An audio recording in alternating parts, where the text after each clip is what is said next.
So ito, 4:30 in the morning. Nandito tayo sa corner of Vermont and Santa Monica.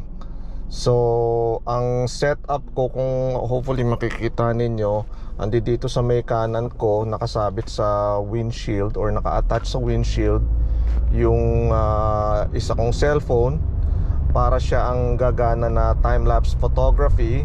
Tapos dito sa may kanang pintuan ko, naka-setup yung isang action cam ko. So nagta-time-lapse photography din siya. Yeah. Usually ang ano ko sana, ang plano ko sana is mga 5 o'clock ako aalis. Pero ito, kita nyo, 4:30 pa lang nakaalis na tayo. Paano kasi maaga ako nagising? I guess excited ako. So yun.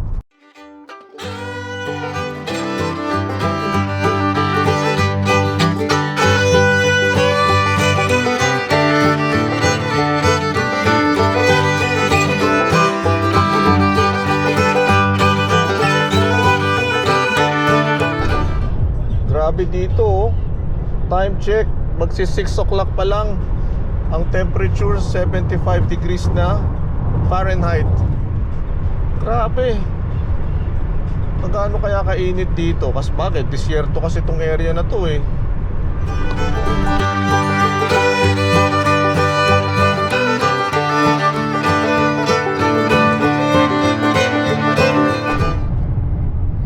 Daming mga Joshua tree oh. Joshua tree cactus.